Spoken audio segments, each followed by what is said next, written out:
আলহামদুলিল্লাহ ওয়াসসালাতু ওয়াসসালামু আলা রাসূলিল্লাহ ওয়া আলা আলিহি ওয়া সাহবিহি ওয়া আম্মা বা'দ।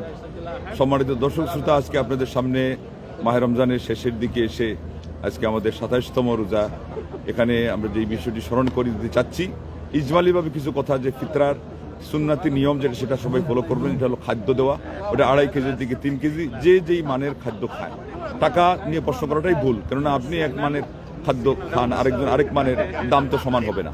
৩ কেজি হিসাব করে যা আছে ওইটা আপনি দিবেন। আর যদি দূরে পাঠাইতে হয় তাহলে টাকা দিবেন, যাতে তারা চাল কিনে সেখানে গরিবদেরকে দেয়। দেওয়ার সময় হলো ২৮ তারিখ থেকে, আগামীকাল থেকে, যাদেরই যেখানে ২৮ তারিখ হবে, এর আগে দিলে হবে না। আর হলো ঈদের সালাতের আগে অবশ্যই দিতে হবে। এরপরে যেটা আজকে মূল উদ্দেশ্য, এটা হলো আবু দাউদের ৩৬৮৫ সিরিয়ালে হাদিস আসছে, নাহা রাসূলুল্লাহ সাল্লাল্লাহু আলাইহি ওয়াসাল্লাম আনিল খামরি ওয়াল মাইসিরি ওয়া আনিল খুবাতি ওয়াল গুবাইরা। আল্লাহর নবী সাল্লাল্লাহু আলাইহি ওয়াসাল্লাম মদ এবং জুয়া, আর হলো সেই বাদ্যযন্ত্র এবং সেই নেশাজাত, আরো কিছু বিশেষ নেশাজাত যেগুলো, এই জিনিসগুলো থেকে আল্লাহর নবী সাল্লাল্লাহু আলাইহি ওয়াসাল্লাম মানা করেছেন। তাইলে মদ একটা জিনিস, আবার নেশাজাত বলে ব্যাপকভাবে আরো অনেক জিনিস আছে। এই জন্য এই হাদিস শেষে আসছে কুল্লু মুসকিরিন খামরুন, প্রত্যেকটা নেশাজাত জিনিস হলো মদ। আর অন্য বর্ণে আসছে নাসাইতে, ও কুল্লু খামরিন হারাম, নেশাজাত বস্তু, নেশাজাত দ্রব্য মানেই হলো হারাম। তাহলে আপনি নেশাজাত যেটা, জর্দা, বাবা জর্দা, দাদা জর্দা, সাদা পাতা, এরপরে গুল, আলা, আরো কি কি আছে, সবগুলি হলো হারাম। ঠিক তদ্রুপ সিগারেট, যেটা এটাতে নিকোটিন থাকার কারণে এখানে আপনার কি হয়, যেখানে আপনার একেবারে যাকে বলা হয় নিজেকে নিজে বলি দেওয়া, লা হাওলা ওয়ালা কুওয়াতা ইল্লা বিল্লাহ। আল্লাহ পাক বলেন, ওয়া তুলকু বিআইদিকুম ইলা তাহলুকা, তোমরা তোমাদেরকে ধ্বংসের দিকে ঠেলে দিও না। তাহলে আত্মহত্যা করার শামিল হবে এটা। আমাদের অনেকে সিগারেটকে মাকরুহ বলে এটাকে বৈধতা দিয়ে দিয়েছে এবং হালকা মনে করেছে। সিগারেট হারাম, এটা মাকরুহ না।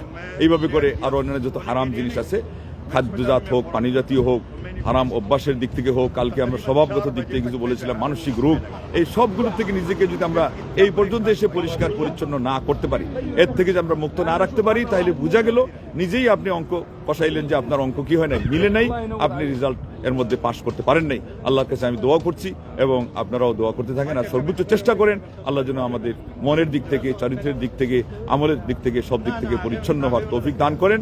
নবী সাল্লাল্লাহু আলাইহি ওয়াসাল্লাম যেমন দোয়া করেছেন উনি সাহাবীর জন্য, যে আল্লাহুম্মা ফির যামবাহ ওয়া তাহির কলবাহ ওয়া হাসিন ফরজাহ, আল্লাহ তার গুনাহ মাফ করে দাও, তার অন্তরকে পবিত্র করো এবং তার গুপ্তাঙ্গকে তুমি হেফাজত করো। ঠিক আমাদের অন্তরকে সেই পবিত্র করার জন্য আল্লাহর কাছে দোয়া করতে হবে এবং আল্লাহ রাব্বুল আলামিনের কাছে এই দোয়া করতে হবে, যেটা আল্লাহ নবী বলছেন যে সাল্লাল্লাহু আন ইউজাদ্দিদাল ঈমানা ফি কুলুবিকুম, যে তোমরা আল্লাহ রাব্বুল আলামিনের কাছে তোমাদের অন্তরে যাতে ঈমানকে তিনি নবায়ন করে দেন, নতুন করে দেন, সেই জন্য দোয়া করো। এই জন্য আপনারা দোয়া করবেন আল্লাহুম্মা জাদ্দিদিল ঈমানা ফি কুলুবিনা। তারপরে দোয়া করবেন আল্লাহুম্মা হাব্বিব ইলাইনাল ঈমান ওয়া যায়্যিনহু ফি কুলুবিনা ওয়া কাররিহ ইলাইনাল কুফরা ওয়াল ফুসুকা ওয়াল ইসয়ান ওয়াজআলনা মিনার রাশিদিন। আল্লাহ আমাদের অন্তরে আপনি ঈমানকে ভালোবাসার বস্তু হিসাবে পরিগণিত করেন এবং আপনি সেটার সৌন্দর্য ঢেলে দেন এবং আমাদেরকে যত খারাপ কাজ আছে, অশ্লীল কাজ আছে, এই জিনিস এর ঘৃণা মনের ভিতরে জাগিয়ে দেন। তাহলে করে আল্লাহ পাপের থেকে ঘৃণা জাগ্রত করে দিবেন, অন্তরে ঘৃণা জন্মিয়ে দিবেন, আর পুণ্যের প্রতি আপনার আবার আগ্রহ জাগিয়ে দিবেন। মহান রব্বুল আলামিন যেন অন্তত এই দিনগুলোতে এসে আমাদের এই কাজটা তিনি কবুল করে নেন। তাহলে সারা জীবনের জন্য আমরা সবাই ক্লিন হয়ে গেলাম এবং জান্নাতের পথে আমরা অবিচল থাকার জন্য তৌফিক পেলাম, জাহান্নাম থেকে বেঁচে গেলাম। আরো অন্যান্য পাপের কারণে যে আপদ বিপদ, তারপরে গজব, অপমান, অসুখ বিসুখ হতে থাকতো, এগুলো থেকে বেঁচে গেলেন। এই জন্য ইস্তেকামাত এটাকে বলা হয় আরেক শব্দে। এটার অর্থ হল আউয়ালুহা কারামা ওয়া আওসাতুহা সালামা ওয়া আখিরুহাল জান্নাহ।